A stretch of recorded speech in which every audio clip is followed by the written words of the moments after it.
خب توی این بخش تمرکزمون رو قراره بذاریم روی دیتا کلاسیفیکیشن و سگمنتیشن آف استوریج، یعنی تقسیم بندی منابع ذخیره سازی و کامپیوت ریسورس ها، انکریپشن و همچنین مولتی فاکتور اتنتیکیشن. بریم ببینیم که اینها چی هستن و چه چیزهایی باید ساپورت بشه تو این درس. ببینید دیتا کلاسیفیکیشن، طبقه بندی داده ها، اطلاعات رو به دسته ها یا سطوح مختلف برای اهداف مختلف سازمان در واقع میاد سازماندهی میکنه. هدف رایج‌تر و کلی‌ترش میتونه این باشه که دسترسی افراد به یه سری از منابع رو بیاد چیکار بکنه؟ بیاد محدود بکنه.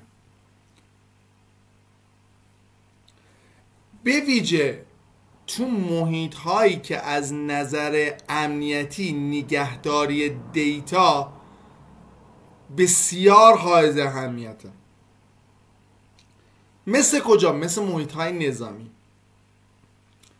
طبقه بندی میتونه برای شناسایی اطلاعات حساس و لیبلینگ یا علامت گذاری اون اطلاعات جهت رمزگذاری مورد استفاده قرار بگیره.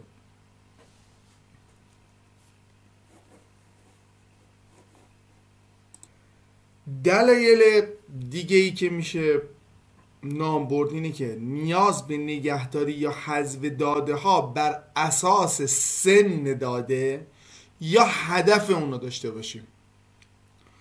ممکنه الزامات قانونی برای نگه داشتن بعضی از انواع داده برای مدت زمان مشخصی وجود داشته باشه.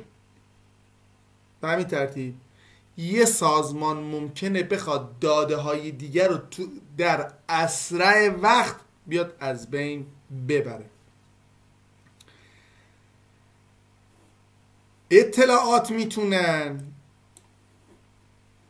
در هر دسته تعریف بشن، سازماندهی بشن، مدیریت بشن. ما یه بحثی داریم به اسم متا دیتا.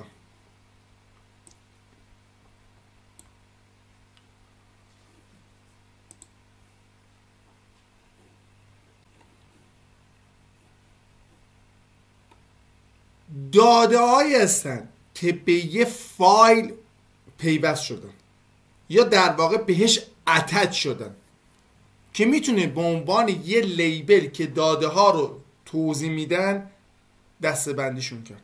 متا دیتا ممکنه شامل اطلاعاتی مثل ایجاد کننده یه فایل یا آنر یه فایل، برنامه‌ای که اونو ایجاد کرده، یا شامل یه تایم استمپ باشه که نشون بده آخرین باری که به فایل دسترسی پیدا شده کی بوده. متا دیتا میتونه در جستجو و سازماندهی داده ها به ما کمک کنه. خیلی از لیبل های متا دیتا رو میتونیم روی داده ها اعمال بکنیم و معمولا به فرمت تایپ ولیو هستن، جایی که یه نوع لیبل تعریف شده و بعد یه مقداری برای اون تعیین میشه. به عنوان مثال یه نوع میتونه پابلیک باشه و مقداری میتونه که داشته باشه مثلا یه کشوری مثلا آلمان باشه. بنابراین جفتش، یعنی جفت اون میتونه به صورت پابلیک 2 نقطه جرمنی باشه.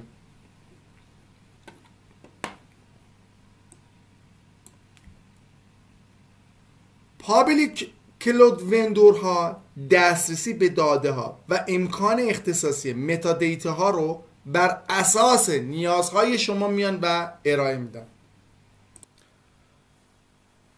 کلاسیفیکیشن بر اساس حساسیت داده مثل سطوح محرمانگی یا اهمیت اونها تقسیم بندی میشه. شما تو سازمانتون داده ها رو به 3 دسته restricted، private، public دسته بندی میکنید. بعد سطح مناسبی از سیاست‌های امنیتی رو برای هر دسته بر روشون میرید اعمال میکنید. دسته پابلیک نیاز به کمترین سطح امنیت داره. دسته یا گروه پرایویت نیاز به سیاست‌های امنیتی اضافه تر داره و دسته ریستریکتد سیاست‌های امنیتی شرکت شماست. ممکنه نیاز به دسترسی بسیار محدود بر رو داده هاتون داشته باشیم. برای چی؟ برای رمزگذاری داده های در حال انتقال یا داده های در حال استراحت یا دیتا ات رست.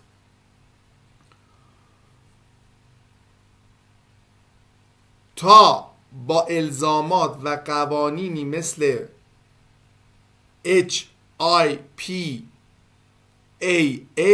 یا قانون SOX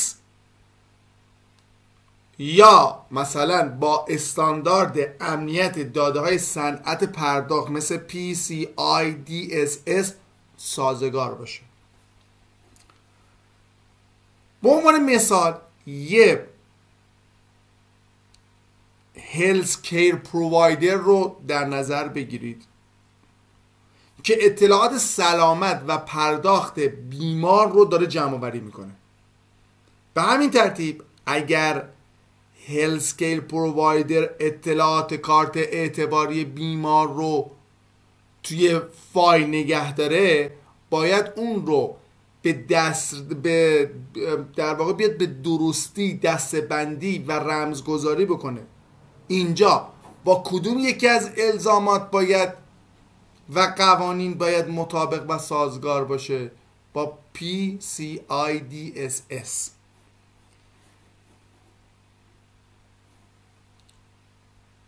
کلاسیفیکیشن اغلب به صورت خودکار بر اساس متا دیتاها یا محتوای یه فایل داره انجام میشه. اما این فرایند میتونه یه فرایند دستی و پیچیده‌ام باشه. هر سازمان باید معیارهایی رو برای دسته‌بندی دیتاهای خودش تعریف بکنه و بعد تصمیم بگیره چطور سیاست‌ها رو بر اساس هر گروه روی اونها اعمال بکنه. کارمندان ممکنه نیاز به آموزش داشته باشن تا یاد بگیرن چطور اطلاعات رو شناسایی و دسته‌بندی بکنن. استانداردهای امنیتی لازم برای هر سطح دسته‌بندی رو بتونن اجرا بکنن. یکی از نکات مهم در کلاسیفیکیشن دیتا اینه که باید شامل این باشه که هر کلاس داده چطور باید اداره بشه، از چه عملیات امنیتی مورد نیاز برای داده ها، چگونگی انتقال، دریافت، پشتیبانگیری، ذخیره اون داده ها و چه ریسک و جرایمی وجود داره که داده ها به درستی طبقه بندی نشن. همچنین دیتا کلاسیفیکیشن ها به سازمان ها کمک میکنن تا دید دقیق تر و بیشتری نسبت به محتوای داده و نحوه ذخیره سازی، دسترسی و حفاظت و مدیریت اونها داشته باشن. با توجه به تغییر وضعیت داده ها در طول زمان، برای یه سازمان مهمه که سیاست‌ها و اجراهای دسته‌بندی خودش رو به طور منظم مرور کنه تا بتونه تصمیم بگیره آیا نیاز به دسته‌بندی مجدد داده ها وجود داره یا خیر.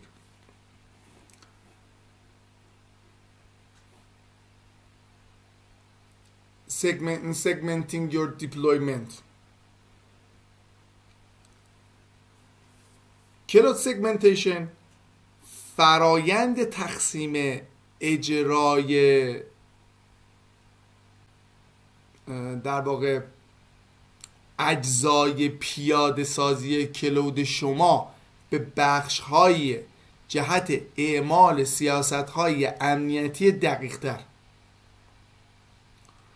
با اعمال سگمنتیشن توی پیاده سازی کلود خودتون میتونید یه رویکرد امنیتی چند لایه رو بیاین و ایجاد بکنید که با مدل دیفنس این دیپ سکیوریتی هماهنگی داشته باشه.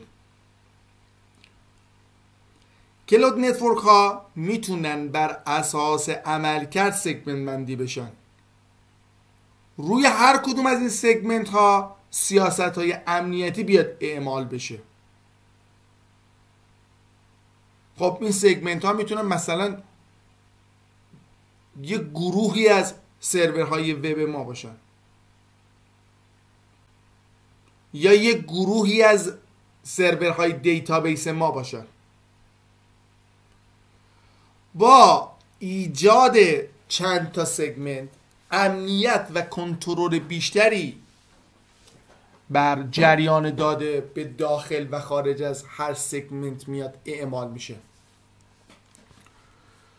ما در کل یه نگرش امنیتی داریم و اون اینه که باید تعیین کنیم چه کسانی اجازه ورود و خروج به شبکه رو دارن. سیاست امنیتی میتونن با استفاده از ACL بر روی گروه های امنیتی، دسترسی کاربران، گروه های کاربران، نقش ها و اپلیکیشن فایروال ها پیکر بندی بشن که برای تأمین نیازهای امنیتی شرکت شما در واقع اومدن طراحی شدن و اینها برن رو اونجا هم اعمال بشن. خب این سیاست امنیتی به عنوان مثال از دسترسی یه حملات غیر مجاز به داده ها توی سیستم استوریج ها، دیتابیس ها، اپلیکیشن سرور ها میان اینا محافظت میکنن.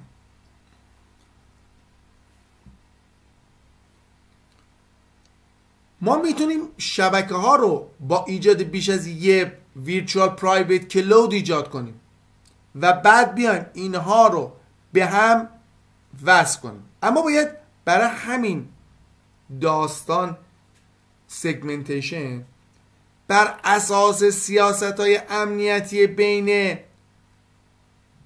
این VPS ها قوانینی رو برای پرمیت و دینای کردن ترافیک ها بین اینها و تقسیم ترافیک بینشون بیایم در نظر بگیریم.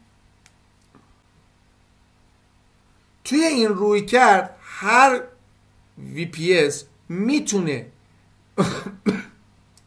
به یه عملکرد خاص مثل پروداکشن ورکلود، حجم کار تولید یا دیولپمنت داده بشه و میتونه از سایر فرایندهای در حال اجرا در کلود دیپلویمنت شما وجود داره بیاد چیکار بشه؟ بیاد جدا بشه.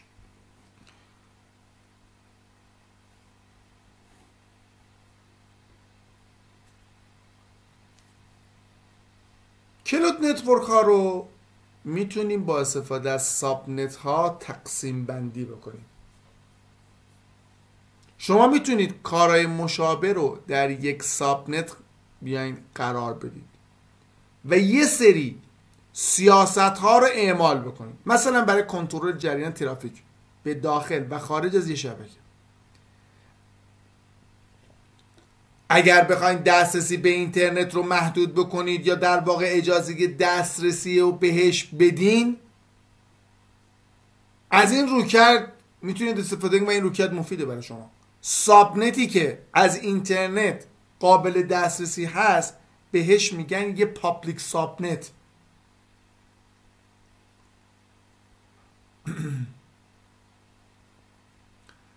در حالی که سابنتی که از طریق اینترنت کسی بهش دسترسی نداره و قابل دسترسی نیست یک پرایویت یا پروتکتد سابنت بهش میگن.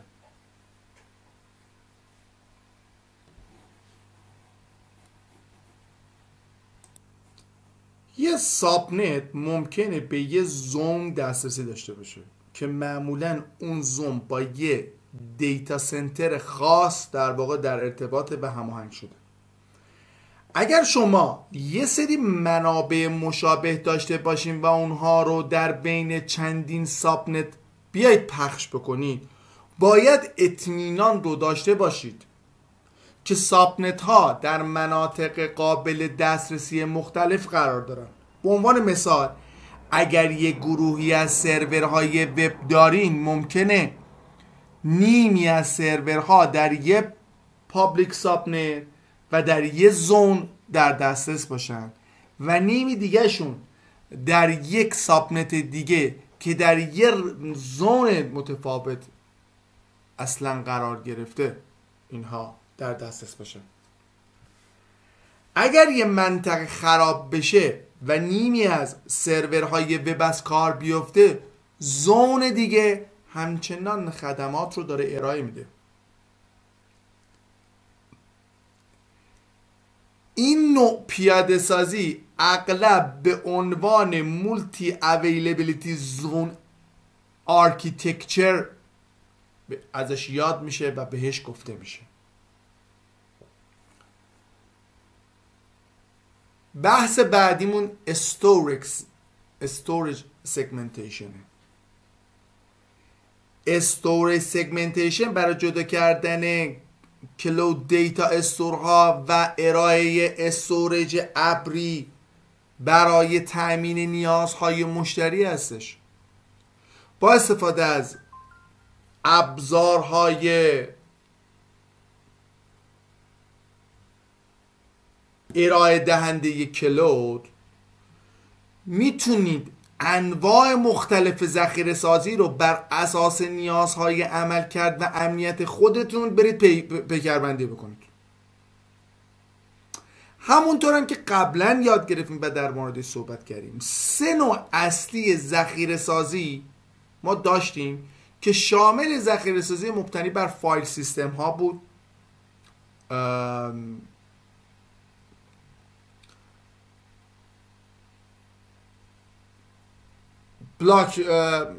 بلاک اند آبجکت بیس استوریج بود که هر کدوم نیازهای مختلف یه نوع ذخیره سازی رو می اومدن و برآورده می کردن.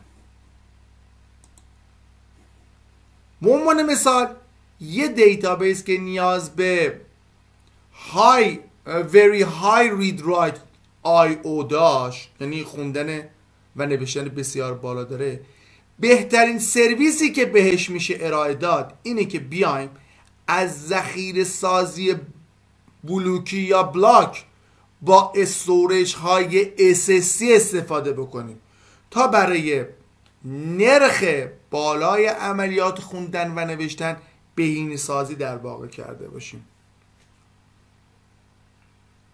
در مقابل یه دیتابیس دیگه هم داریم که ممکنه نیاز به تأمین استاندارد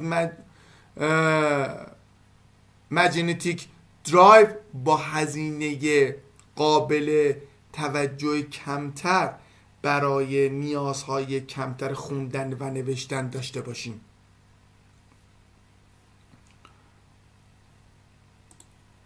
همونطور که میدونیم ما یه سری داده داریم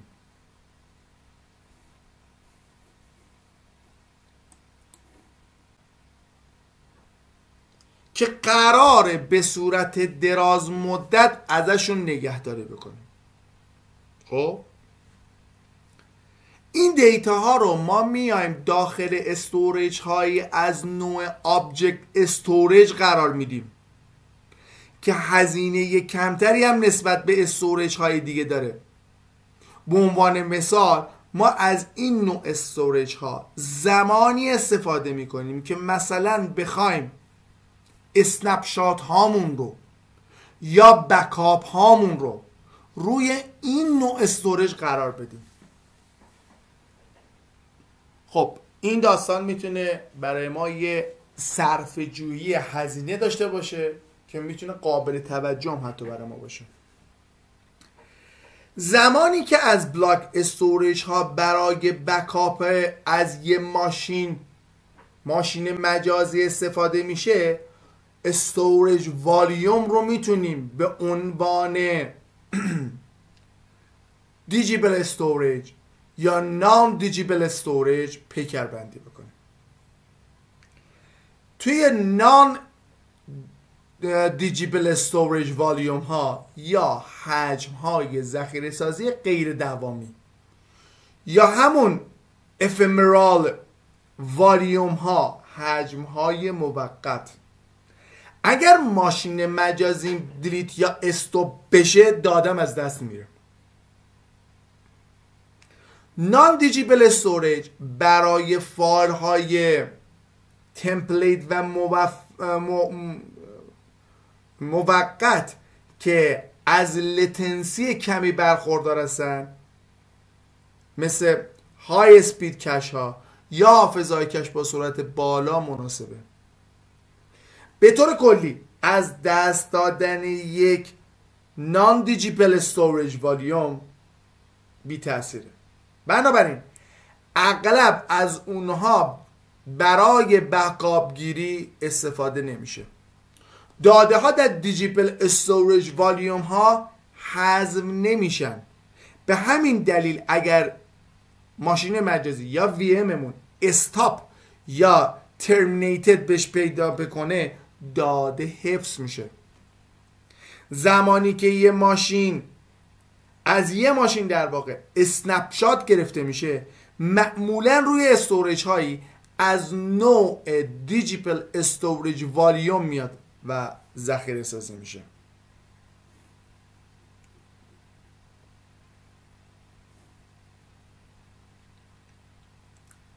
کامپیوتینگ سگمنتیشن، تقسیم بندی توی محاسبات یه شیوه در واقع بهینه است که شامل جداسازی منابع محاسباتیه به منظور کاهش سطح حمله. یکی از مثالهای رایج تری-تیر آرکیتکچر که اغلب توی وب مورد استفاده قرار میگیره. اینترنت فاکینگ وب سرورها یه جایه، یه لایه‌ایه که به کاربران این امکان رو میده تا از پروتکل های معمول دسترسی به وب مثل HTTP، HTTPS بیان استفاده بکنه. سرورهای وب با یه ارتباط از پیش تعیین شده از روی اینترنت با سرورهای برنامه میان ارتباط برقرار میکنن که در یک تیر میان در واقع تیر دوم قرار میگیرن که ارتباط با سرورهای وب فقط از لایه یا تیر مجاز انجام میشه. حالا این روی کرده به چه دردی میخوره؟ ببینید این حالت لایه باعث میشه در صورت هک شدن یه سرور تو لایه وب جداسازی بین سرورهای اپلیکیشن و دیتابیس میتونه از حملات بیاد محافظت بکنه. یکی دیگه از کاربردهای تقسیم بندی منابع محاسباتی بیگ دیتا هاستینگان یا میزبانی داده های بزرگ تو کلوده. ما توی یه پیکر بندی بیگ دیتا ها اغلب از انبوهی از ماشین های مجازی استفاده میکنیم که تعداد اونها به صدها یا گاهن به هزاران سرور میرسه. با توجه به ترافیک سنگین و حساسی که بین سرورهای بیگ دیتا وجود داره، با قرار دادن تمام سرورهای بیگ دیتا در بخشهای محاسباتی، مخصوصا به صورت توی بخشهای محاسباتی مخصوص به خودشون که فیزیکاً نزدیک به هم هستن، نیازهای بالای آی او شبکه میتونه تأمین بشه و نیازهای امنیتی برای هر بخش مشخص بشه. بسیاری از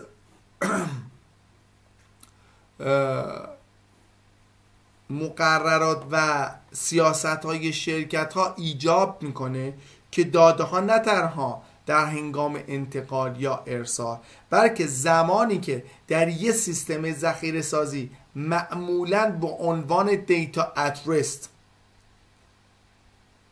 قرار دارن رمزگذاری بشه.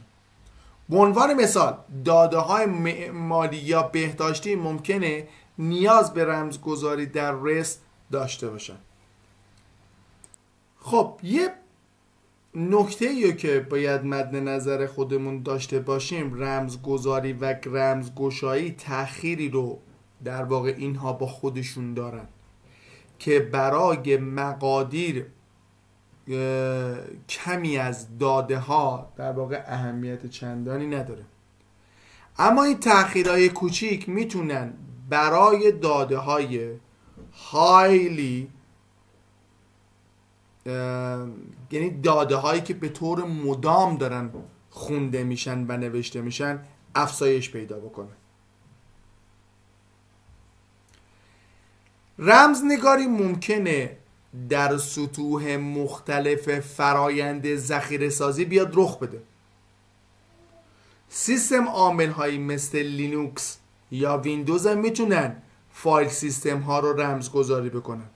کلود پرووایدر ها گزینه های رمزگذاری رو برای آبجکت و بلاک استوریج میان ارائه میدن. این سخت افزارهای مدرن شامل تراشن‌های سیلیکون برای رمزگذاری محاسبات از سی پی یو های اصلی برای بهبود کارایشون میان استفاده میکنن. پیاده سازی و پیکربندی رمزگذاری ممکنه ساده باشه. به عنوان مثال زمان ایجاد یک بلاک استوریج والیوم یا آبجکت استوریج باکت میتونید رمزگذاری رو فقط انتخاب با یه دونه چک باکس این کار رو انجام بدید.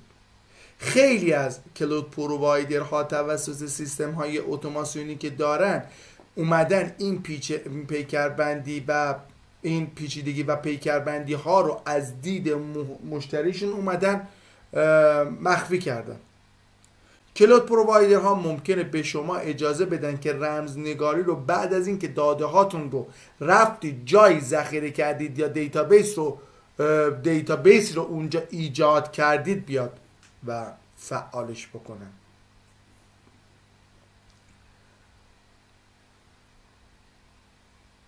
Applying Multi-Factor Authentication. توی فصل سوممون زمانی که Security in Cloud رو داشتیم صحبت میکردیم، Multi-Factor Authentication یا MFA رو که شامل چه چیزهایی هست رو، مثل در واقع شامل چه چیزی که دارید، مثل یه تولید کننده توکن یک بار مصرف یا کارت هوشمند یا چیزی رو که میدونید مثل یه دونه پین یا رمز،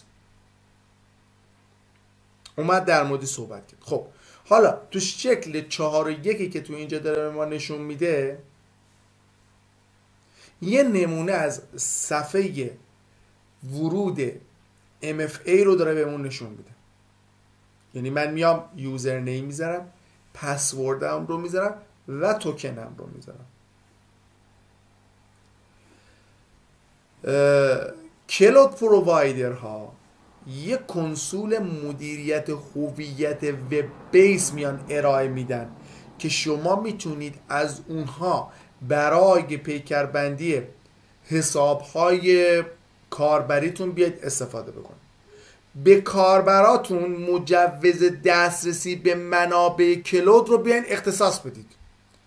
در زمان تنظیم یک کاربر میتونید احراز هویت چند عاملی رو در واقع برای اون کاربر بیاین فعال بکنید. حتی به غیر از چی؟ به غیر از کنسول وب بیس گزینه های دیگه ای مثل API ها و کامند لاین اینترفیس ها برای پیکربندی مولتی فاکتور اتنتیکیشنتون وجود داره.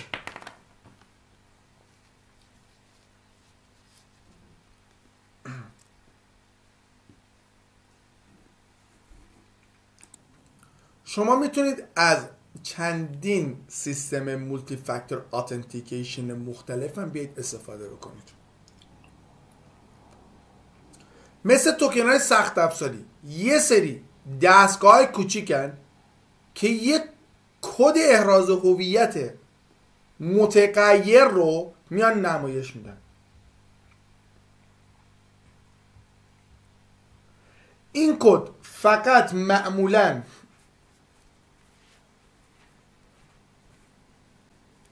برای چند دقیقه اعتبار داره و باید همراه با یوزرنیم و پسورد کاربر توی این جعبه دیالوگ برای احراز هویت بیاد تایپ بشه. نسخه های مبتنی بر نرم افزار توکن های نرم افزاری در واقع مولتی فاکتور اتنتیکیشن هم وجود داره. این دستگاه مجازی رو میتونن روی لپتاپ، تبلت یا گوشی هوشمندمون بیاین نصب بکنیم. عملکردی مشابه نسخه‌های نرم افزاری دارن. حالا میتونیم بیایم چیکار کنیم؟ میتونیم بیایم از تلفن همراهمون به جای اینکه مجبور باشیم دستگاه دیگه ای رو حمل بکنیم، فقط از اون و دیت این کد رو از تو تلفن همراه خودمون بیرون بکشیم و به اون توکن دسترسی پیدا بکنیم که حالا تو این شکل هم اومده بهمون نشون داده.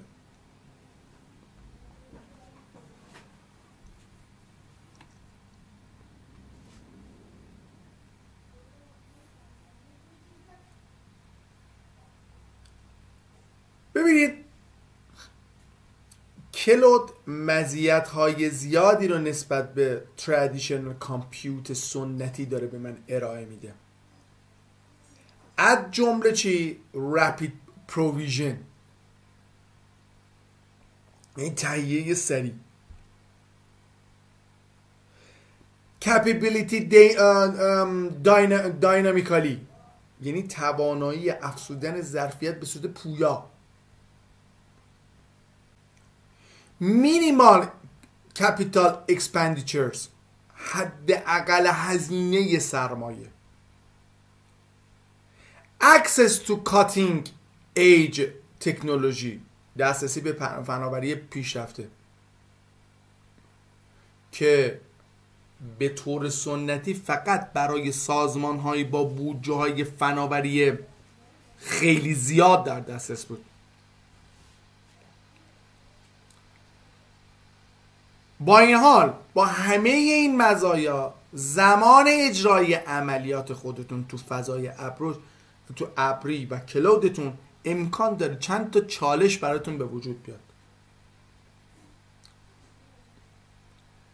ببینید شما مسئول تمام الزامات و اجرای قوانین امنیتی برای کلود دیپلویمنت خودتون هستید. حتی اگر یک کلود پرووایدر ممکن باشه با خودش یک سری مقررات خاص خودش رو مطابقت بده، بازم شما مسئول اجرای قوانین و مقررات امنیتی توی فضای کلود خودتون هستید.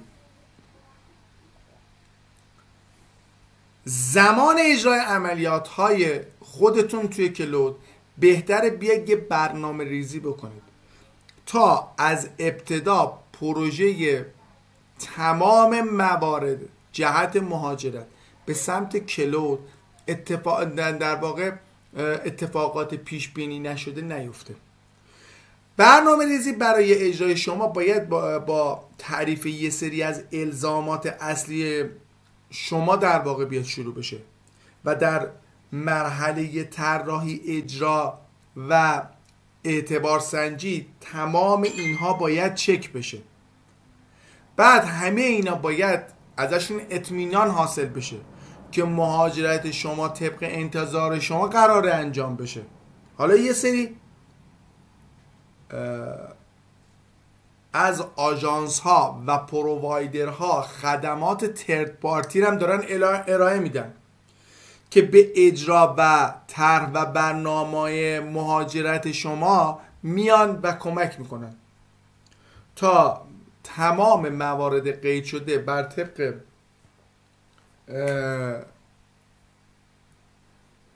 برنامه جلو بره.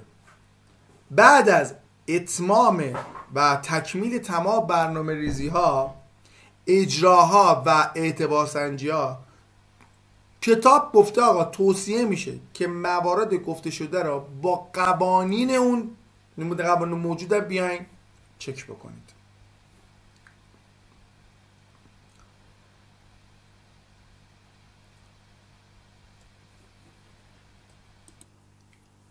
کلود اکسس سکیوریتی بروکر یکی از چالش هایی که سازمان ها با اونها مواجه هستن به کارگیری سکیوریتی پالیسی ها تو منابع مبتنی بر کلود و آن پرامیسس. فرض کنید یه شرکتی طبق یه سکیوریتی پالیسی داره از منابع اینفراستراکچر از سرویس استفاده میکنه. ماشین مجازی داره، شبکه داره، کنترل دسترسی کاربر رو داره و همین چیزا. همین شرکت از یک لاین اپ بیزینس یا یه برنامه یا اپلیکیشن آنلاین سافتور از سرویس هم داره استفاده میکنه و یه سری قوانین امنیتی هم وجود داره که برای اون شرکت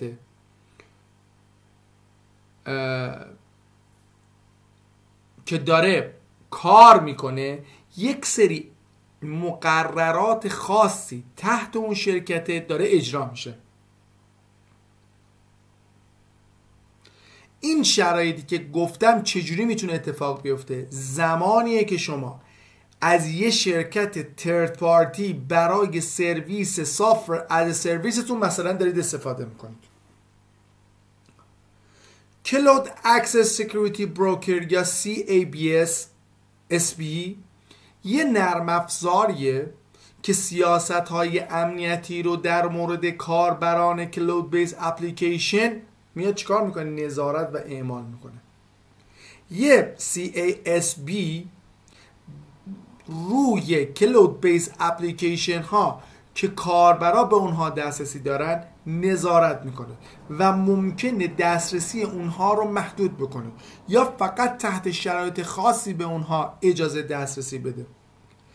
یه CASB یه ایجنتی داره که روی سیستم های مجموعه میتونه نصب بشه تا بتونه نظارت خودش رو انجام بده و این نکته رو هم باید بدونیم که برای دستگاهایی که خارج از کنترل سازمان هستن، مثلا مثل چی؟ مثل تلفن‌های همراه، خیلی اینا مفید نیستن. CASB معمولاً یه هاردور یا ویرچوال اپلاینسه که در بین خط شبکه سازمان شما و کلود شما میاد قرار میگیره. بنابراین میتونه ترافیک متصل به کلود رو حتی از دستگاه‌های متعلق به کاربرا بیاد چیکار کنه؟ اینترسپت بکنه، یعنی رهگیری بکنه و اطمینان حاصل بکنه که دستگاه کاربر و کاری که کاربر داره انجام میده با ارگانیزیشن پالیسی ها یا خطهای یا سیاست های سازمان مطابقت داره.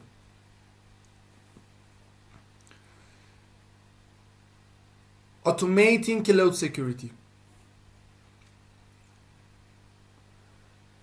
توی بحث Security Automation میتونه در واقع ما یا کلود بیاد به کد اجازه بده تا جایگزین بسیاری از فرایندهای ما بشه که تو گذشته به صورت دستی داشتیم انجامش میدادیم.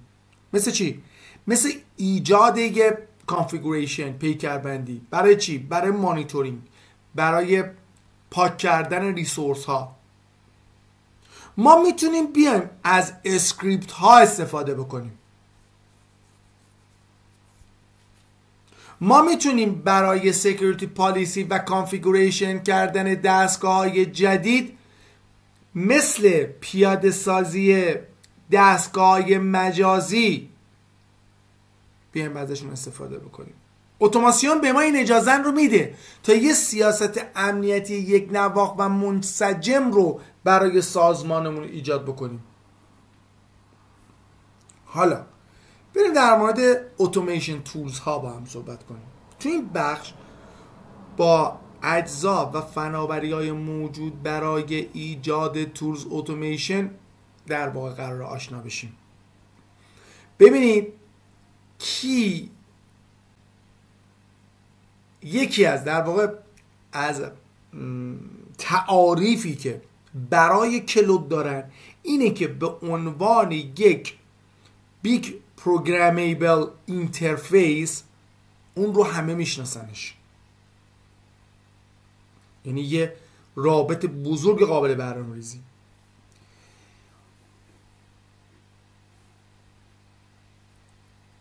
اپلیکیشن پروگرامینگ اینترفیس یا API به معنی دسترسی، کنترل و پیکربندی یه اپلیکیشن یا یه سرویس به صورت برنامه نویسیه.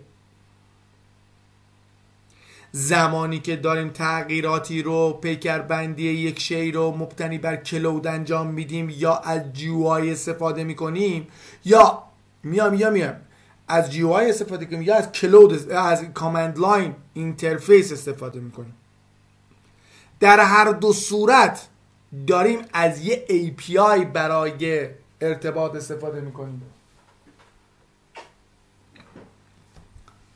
API نحوه تعامل اجرایی نرم افزار با یه نرم افزار دیگر رو در واقع برای ما داره تعریف میکنه. ما از API ها برای فعال کردن اتوماسیون ها جهت کار با دستگاه فیزیکی و برنامه ها استفاده میکنیم. حالا سیستم هایی که یه API رو میان و ارائه میدن وجود داره. 3 شرکت هایی وجود داره. میشه رفت باهاشون صحبت کرد تا مستندات اون API رو بیان نشر بدن و به سافتور دیولوپر ها و سیستم ادمنستریتور ها اجازه میده تا اسکریپت هایی رو یا ابزارهایی رو برای تعامل با اون سیستم ها بنویسن. توی کلود شما با یه API از طریق نتورک اندپوینت باهاش در تعاملید. به عنوان مثال یه سرویس استورج، یه کلود آبجکت استوریج توی کلود از یه API برای ایجاد باکت ها، آپلود یا حذف فایل و تنظیم مجوزها داره استفاده میکنه. دستوراتی که به یه API ارسال میشه بهشون چی گفته میشه؟ ریکوست گفته میشه که باید حاوی اطلاعات کافی برای انجام اون درخواست باشه.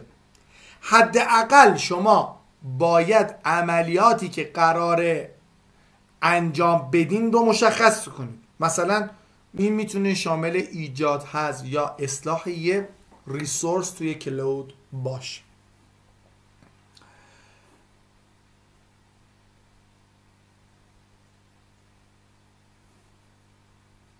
برای اینکه تعامل با یه اندپوینت آسون تر بشه یه استانداردی وجود داره به اسم REST که عملیات HTTP به ویژه get, post, put و delete رو ازشون میاد بهره مند میشه. حالا این گته چی کار میکنه؟ برای دریافت یا خوندن پیکربندی یه منبع مثل لیست کردن محتوای یه سبد یا باکت ازش استفاده میشه.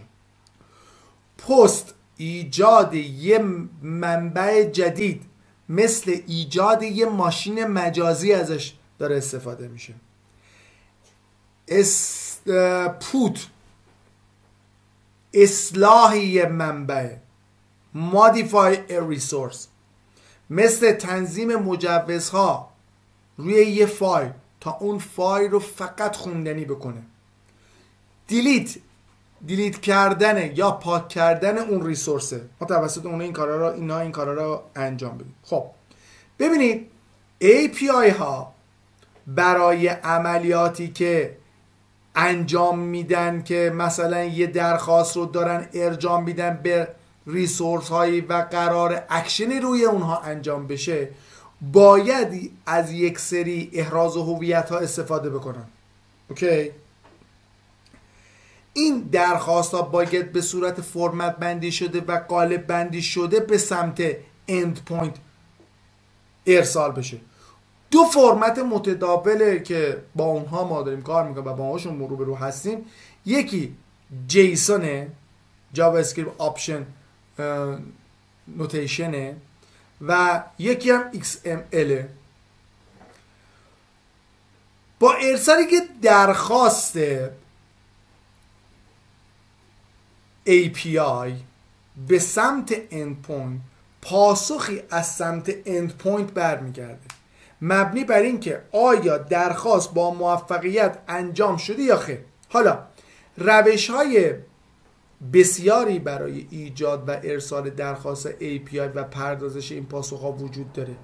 یکی از اون زبان ها چیه؟ زبان پایتونه. به دلیل استفاده از کتابخونه های پایتون، تعامل با API های REST فول آسان تر میشه. البته شما به پایتون در واقع میتونم بگم اینجا محدود نیست، اینا زبون های اسکریپت دیگه مثل بش و پاورشل برای تعامل با API ها وجود دارند. کلود پرووایدر ها بعضی وقتا اسکریپت های اتوماسیون رایگان و تست شده ای رو در زبون های مختلف ایجاد و فراهم میکنن و اونها رو در اختیار ما قرار میدن. یه نکته دیگه اینه که شما میتونید از انواع مختلفی از اسکریپت ها در گیتاب بیاید سرچ بکنید و پیداش بکنید. کامند لاین یه CLI که گفته میشه کامند لاین اینترفیس، ابزاری متنی که برای پیکربندی، مدیریت، رفع اشکال دستگاه و سرویس ها استفاده میشه. همه ما یه آشنایی با یه حداقل به گوشمون هم خورده از شل یا کامند پرامپت ها داریم. کلود پرووایدر ها هر کدوم برای محصولاتشون از یک سری CLI ها پشتیبانی میکنن که برای تعامل با سرویس های خودشون در واقع اومده طراحی شده. همونطور که میدونیم استفاده از GUI مثل کنسول وب، مدیریت وب به مراتب راحت تره، اما پیچیدگی و قدرت CLI امکان اسکریپت نویسی و پیکربندی راحت تر و دقیق تر سرویس ها رو برای ما فراهم میکنه. به طور کلی تقریبا هر کاری که با GUI انجام میشه ما همون کار رو میتونیم با CLI هم انجام بدیم، بهتر و حتی میتونم بگم سریعتر.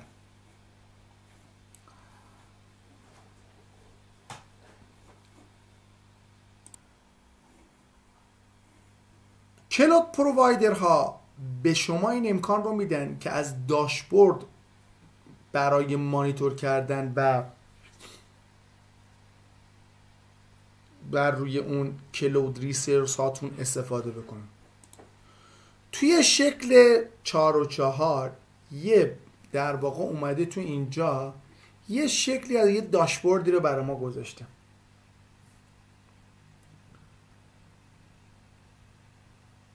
که یه سری معیارهای کلیدی برای یه ماشین رو در واقع داره تو اینجا بهمون نشون میده. شما میتونید مانیتور کانفیگوریشن انجام بدید تا مثلا استفاده از CPU اگر از یه مقدار و یا معیار خاصی عبور کرد هشداری رو به صورت SMS و یا ایمیل بیاد ارسال بکنه، یه عملیات جدیدی رو بیاد براتون انجام بده. به عنوان مثال اگر میانگین استفاده از CPU یه ماشین مجازی خیلی بالا رفت، ممکنه بخواید یه ایمیل رو بزنید با این مضمون که آقا این ایمیل استفاده از CPUش رفته بالا. در واقع میتونم بگم که alerting یه ابزار کلیدی برای اتوماسیونه. شما میتونید این هشدارها رو به صورت اتوماتیک به انواع مختلف بیاین در واقع پیکربندی بکنید. با استفاده از این مثالی که زدم، اگر یه گروهی از وب سرورها رو داشته باشین، توی یه روز ترافیک شبکتون اگه خیلی اومد بالا، متوسط استفاده از CPU شما هم میره بالا. حالا شما میتونید اون از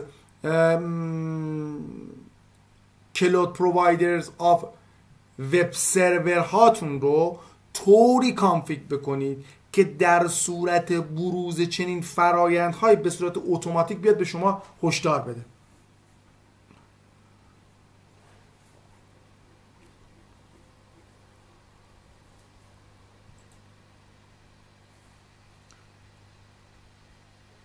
Techniques for implementing cloud security.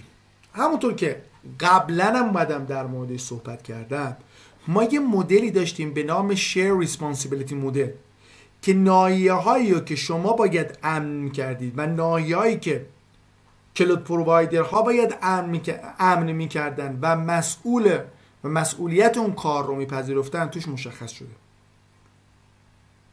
تو پیاده سازی کلود سکیوریتی چندین رویکرد در واقع تعریف شده خوب وجود داره. اولین رویکرد استفاده از سیستم های ارکستریشنه که اتوماسیون رو برای لایه های امنیتی کلود شما به عنوان یه جزء اصلی میاد فراهم میکنه.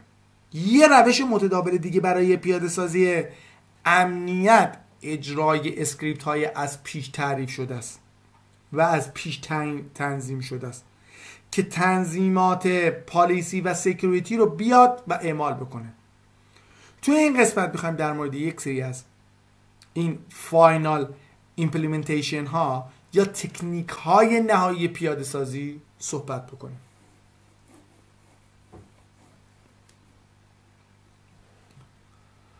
ارکستریشن سیستم ها. سیستم های ارکستریشن قادرن به کشف منابع ابری شما و انجام ارزیابی های آسیب پذیری روی اونها. خدمات اضافی شامل کامپلینس منیجمنت با الزامات مختلف و مطابق قوانین و مقررات نظارتی تو سرویس های کلود بر عهده ایناست. بعضی از سیستم های ارکستریشن ممکنه قابلیت پیکربندی خودکار ویژگی های امنیتی رو هم داشته باشن که توسط یه وب اینترفیس به مشتری ها عرضه میشه. بیشتر شرکت های نرم افزاری مدیریت شبکه های بزرگ خودشون رو به دست ارکستریشن سیستم ها میسپارن. حالا یه سری نرم افزارهای اوپن سورس دیگه هم وجود داره، مثل شف، مثل داکر، مثل کوبرنتیز، مثل پامپت، مثل اوپن استک. شما میتونید با یه شرکت Managed Security as a Service یا MSaaS قرارداد ببندید تا همه این کارها رو بیاد برای شما انجام بده.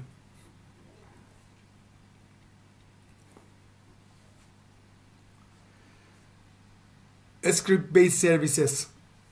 اسکریپت نویسی یک روش برای اجرای خودکار دستورات پیکربندی مثلا دستورات برای راه اندازی کلود ریسورس ها و پیکربندی سکیوریتی پالیسی ها. اسکریپت ها میتونن در زمان راه اندازی یه ماشین مجازی اجرا بشن تا مثلا بروز رسانی ها رو اعمال بکنن، برنامه ها رو نصب و راه اندازی بکنن. ما میتونیم با اسکریپت ها امنیت کلود رو اتوماسیون بکنیم. اسکریپت ها میتونن بر اساس زمان و یک روز با ساعت مشخص جهت مدیریت منابع کلود اجرا بشن. حالا متداول ترین روش اینه که از یه سرویس مدیریت یا جامپ سرویس میان و استفاده میکنن. این جامپ سرویس میتونه در هر زمانی روشن بشه و روشن بمونه. وظایف مدیریتی مثل اجرا اسکریپت ها رو اتوماسیونی بیاد اجرا بکنه. در زمان نوشتن اسکریپت ها مهمه که اصول اسکریپت نویسی امر رو ما درک کرده باشیم. حالا یه سری اومده پیشنهادها اینجا داده. تا اونجایی که میتونید از کردنشیال های خودتون استفاده نکنید و اونها رو با کردنشیال های خودتون اجرا نکنید. به جای این کار از یه هویت اختصاصی یا دیدیکیتد آیدنتیتی یا از یه سرویس اکانت برای این منظور استفاده بکنید. از هیچ پسورد یا سیکرت کی به صورت ثابت در اسکریپت خودتون که پیشنهاد شده استفاده نکنید.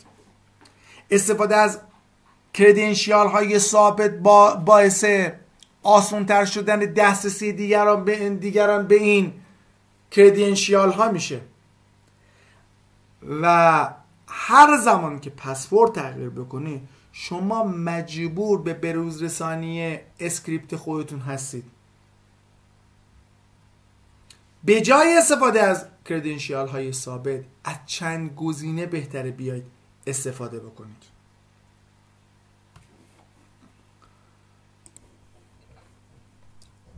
خب آپشن اولی که اینجا اومده در موردش صحبت کرده استفاده از سیستم احراز هویت کلود پرووایدره که برای به دست آوردن یک کلید احراز هویت موقت یا temporary authentication کی ازش استفاده میشه. شما میتونید چندین کلید رو در زمان اجرای برنامه به دست بیارید و کلید موقت رو به اسکریپتتون منتقل بکنید. گزینه دومی که تو اینجا در موردش صحبت کرده استفاده از یه پسورد ولید یا سیکرت منیجره، یعنی یه انبار پسورد ها. برای چی؟ برای ذخیره کردن و ذخیره سازی کردنشیالش استفاده میشه. بیشتر کلود پرووایدرها خدمات سیکرت منیجر رو برای مشتری هاشون فراهم میکنن تا اطلاعات کردنشیال ها رو به صورت امن در یک استور کردنشیال به صورت رمزنگاری شده بیان ذخیره بکنن.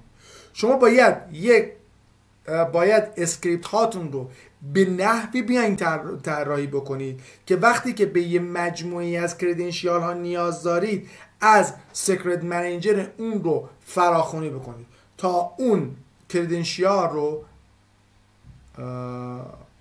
به شما ارسال بشه. اسکریپت اطلاعات کردنشیال رو ذخیره نمیکنه ها، بلکه تنها در زمان اجرا از اون استفاده میکنه و بعدم میاد چیکار میکنه؟ اون اصلا فراموش میکنه، فرگتش میکنه، تمومش میره پی کارش. اگر کردنشیال تغییر بکنه شما فقط باید سیکرت منیجر رو به روز رسانی و آپدیتش بکنید.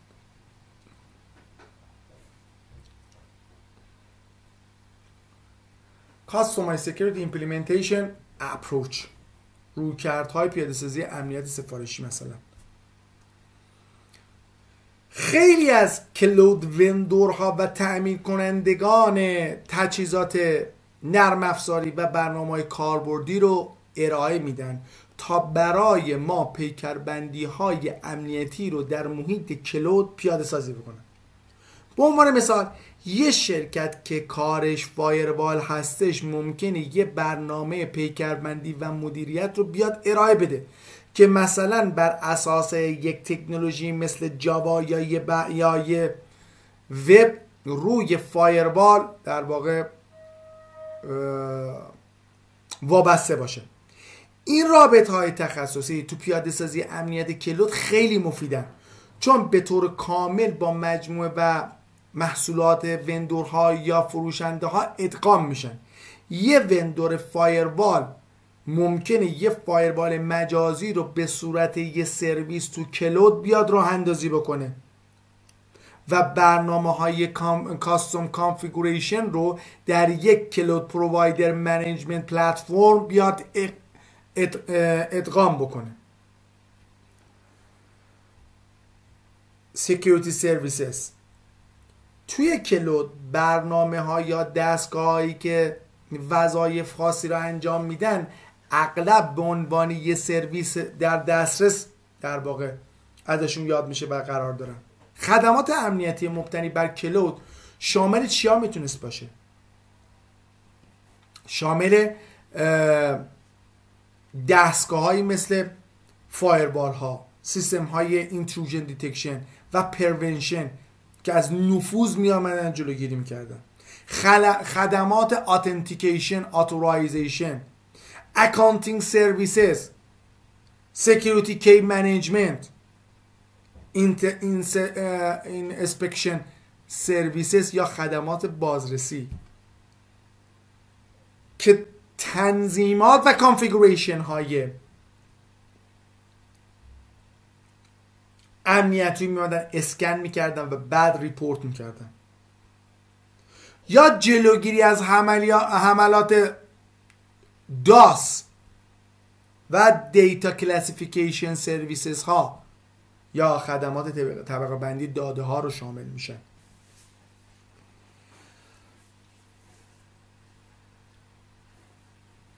یه فایروال در یه شبکه در ایج میاد قرار میگیره تا تمام ترافیک شبکه رو از خودش بیاد عبور بده.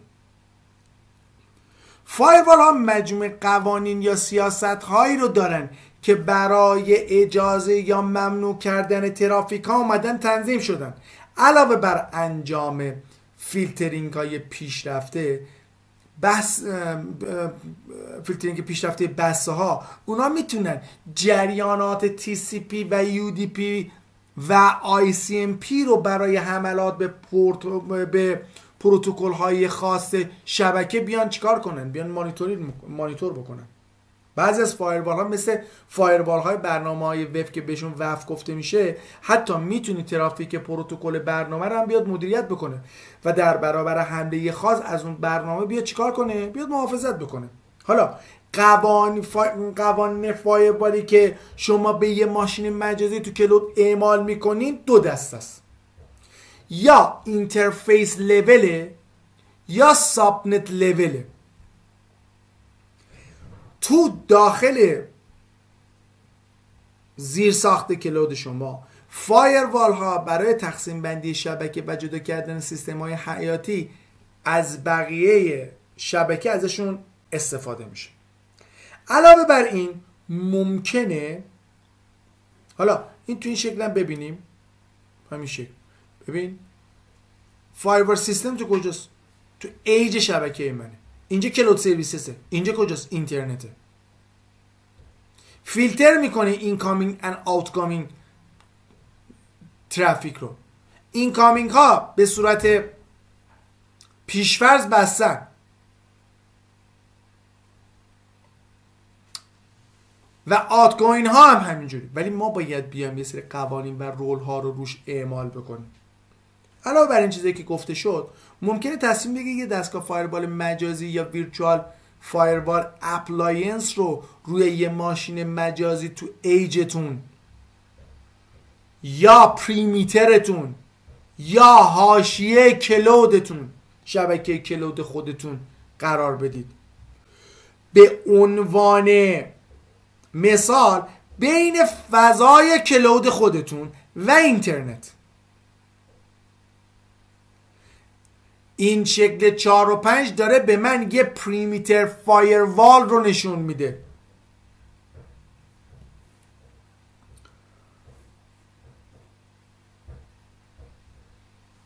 آنتی ویروس و and malware prevention. نرم افزارهای آنتی ویروس و آنتی مالور نقش حیاتی توی دنیای مجازی شده یک کلود دارن، همونطور که توی دیتا سنتر شرکت یا سیستم های خونگی نقش حیاتی دارن ایفا میکنن. شما میتونید نرم افزارهای حفاظتی رو از همون شرکت های آنتی ویروسی که و به همون شکلی که در حال حاضر دارین انجام میدین و خرید میکنید تو همین بازاری که الان دارید دوباره برید همین خریدها رو همون شکلی انجام بدید. یعنی برید از همون شرکت ها اینا رو بخرید برای کلودتون. بعضی از کلود پرووایدرها خدمات آنتی ویروس و مالور پروتکشن ها رو ارائه میدن و اگر از یک ترد پارتی منیجمنت سکیوریتی پرووایدر استفاده میکنید، احتمالاً این خدمات رو به عنوان بخشی از محصولات نمونه های استاندارد محصولاتشون خودشون به شما ارائه میدن.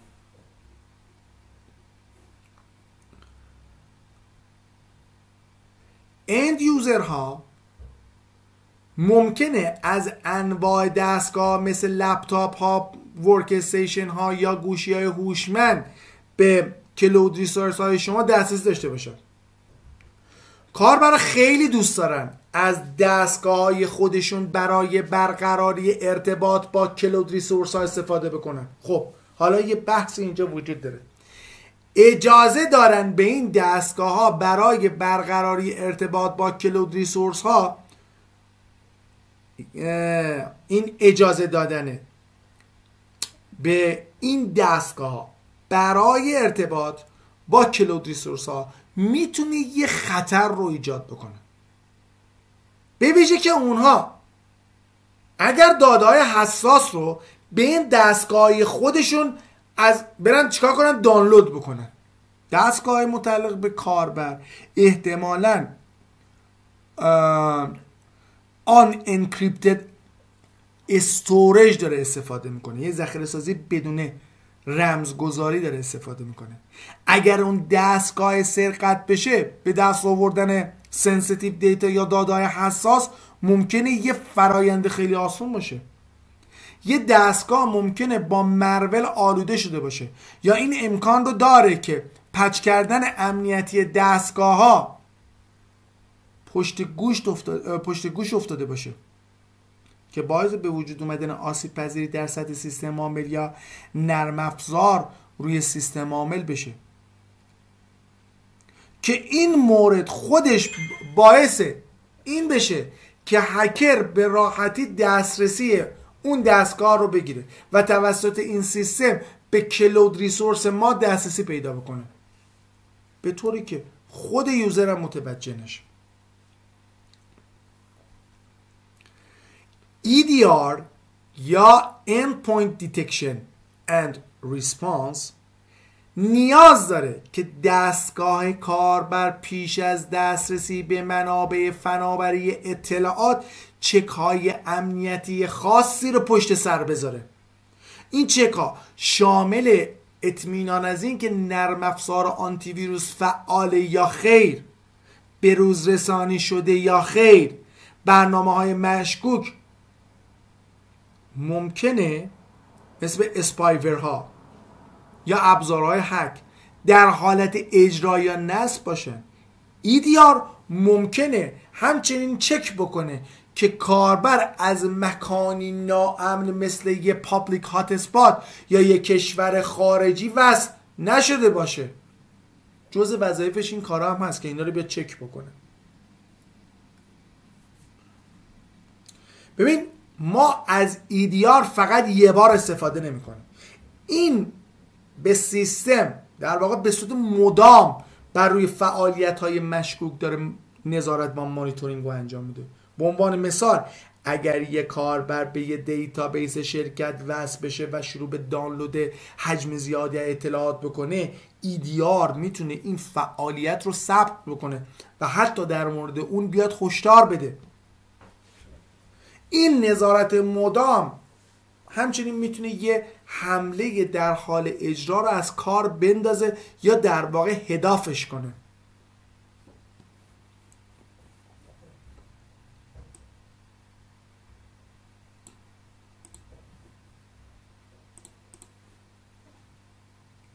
اگر یک ورم در یک هوم نتورک یک کاربر نفوذ کرده باشه و شروع به ارسال ترافیک مشکوک بکنه، EDR میتونه به کارمندای آیتی این امکان رو بده تا به تهدید پاسخ بدن پیش از اینکه این ورم فرصتی برای گسترش بیشتر پیدا بکنه.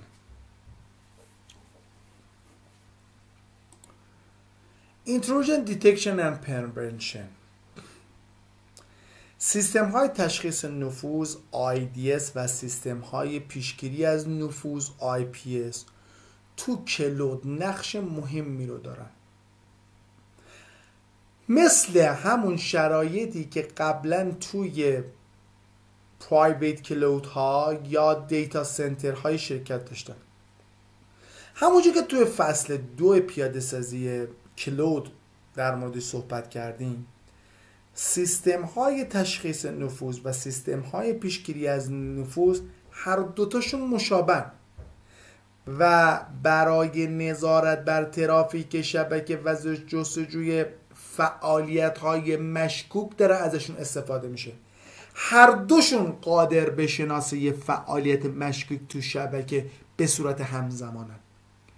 سیستم های تشخیص نفوذ نظارت بر ترافیک رو میان ترافیک شبکه رو انجام میده و بر اساس سیگنیچرها و فعالیت های شبکه به دنبال یه نفوذ بر اساس مجموعه قوانین پیشفرض که توسط وندورهای IPS IDS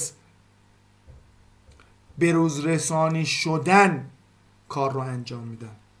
سیستم تشخیص نفوذ یا IDS به یه سیستم مدیریت هشدار اطلاع میده یا میتونه به گونه‌ای پیکربندی بشه که ایمیل یا اعلانهای متنی رو ارسال بکنه. اگر یه حمله شناسایی بشه، با این حال در واقع سیستم تشخیص نفوذ اقداماتی رو برای رفع وضعیت انجام نمیدن. تنها مانیتورینگ و گزارش دهی میان انجام میدن. سیستم پیشگیری از نفوذ یا IPS پیشرفته تر از IDS ها هستن و میتونن به اقداماتی رو جهت جلوگیری از حمله با استفاده از اسکریپت ها و روش های پیکربندی بیان انجام بدن و یک حمله در حال وقوع رو بیان متوقف بکنن.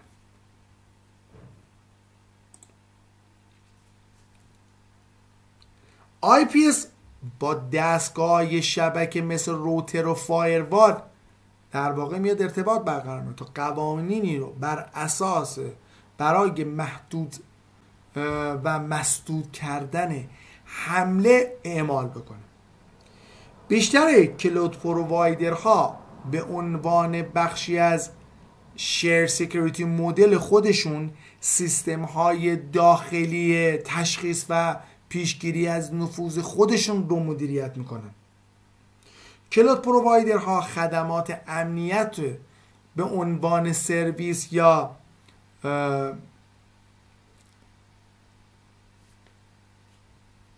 همون بحث خدمات امنیت به عنوان سرویس دیگه، یا سیستم های نفوذ رو به عنوان بخشی از پیشنهاد اصلی خودشون یا به عنوان یه خدمات اضافی دارن ارائه میدن. شرکت نرم افزاری IPS IDS نسخه های مبتنی بر کلود رو توی محصولاتشون قرار دادن. با این امکاناتی رو در واقع اومدن فراهم کردن، از یک سری تمپلیت ها استفاده میکنن، نصب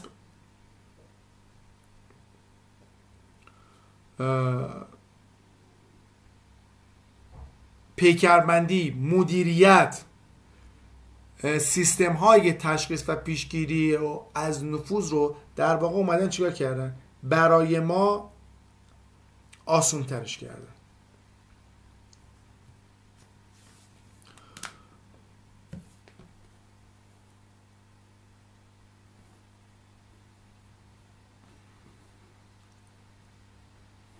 مالور دیتکشن سیستم ها هم مثل سیستم های نفوذ همون رویه رو دارن در واقع دنبال میکنن و باید بر روی سرورها و سیستم های حساس تو کلود نصب بشن.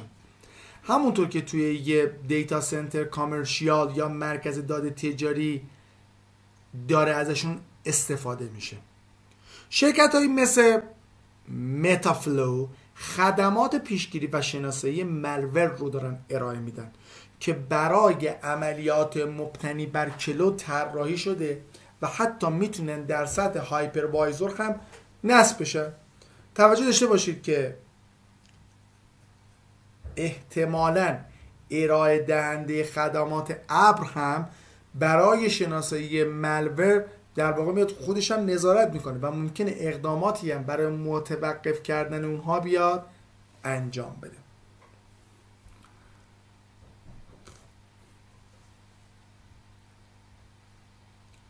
ما یه سری سیستم های تشخیص نفوذ داریم به اسم Host Based Intrusion Detection System که روی یه سرور یا یه دستگاه میاد نصب میشه. وظیفه امنیتیش هم مشابه یه دونه تشخیص مثل یه دونه NIDS. پس من یه Host IDS دارم، یه NIDS دارم. Host IDS روی یه دونه سیستم نصب میشه و کاری که انجام میده اینه که محافظت میکنه و تشخیص میده نفوذهایی رو که به یه کامپیوتر در واقع داره انجام میشه. Host NIDS برای یه شبکه است، یعنی اتک ها و حملاتی که به سمت یک شرکت رو داره میاد اونها رو تشخیص میده. اینا با هم دیگه فرق میکنن.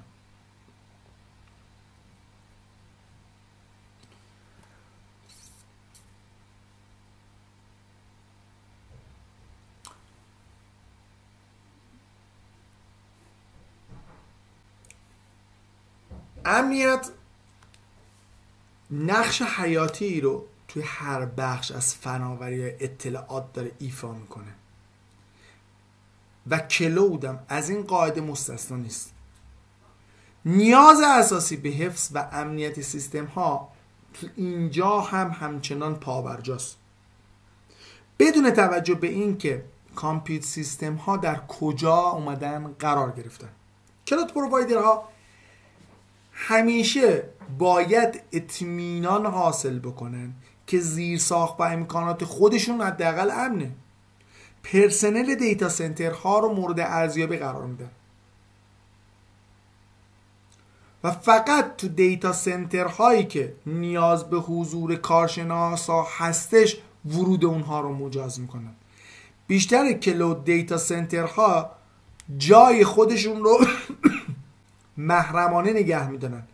از اون جایی که حملات این سایت تو حوزه فناوری اطلاعات خیلی زیاده، خیلی اتفاق میفته، کلود پرووایدرها تمام اقدامات لازم رو برای کاهش ریسکشون رو انجام میدن، از جمله انجام چک کردن و مانیتورینگ کردن فعالیت‌های کارکنانشون روی فعالیت‌های مشکوک. تأثیر automation impact on critical system. تأثیر اتوماسیون بر سیستم های حیاتی. اتوماسیون میتونه شما رو از وظایف تکرار یک نواخت بیاد راحت بکنه. نصب های یک پارچه رو آسون بکنه. امکان ریسپانس رپید یا پاسخ سریع به ایونت ها رو فراهم بکنه. سیستم های مانیتورینگ میتونن به دنبال ایونت هایی باشن که نشون دهنده یه عمل غیر عادی تو شبکه کلود باشه.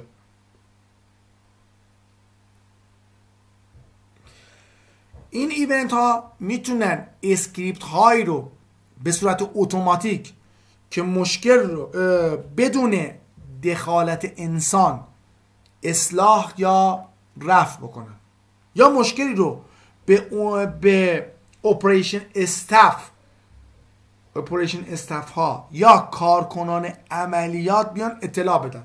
سیستم های اتوماسیون همیشه در بک‌گراند توی کلود دیتا سنترها در حال اجرا هستن تا به حفظ زمان استقرار تمامی دستگاه‌های فیزیکی و مجازی کمک بکنن.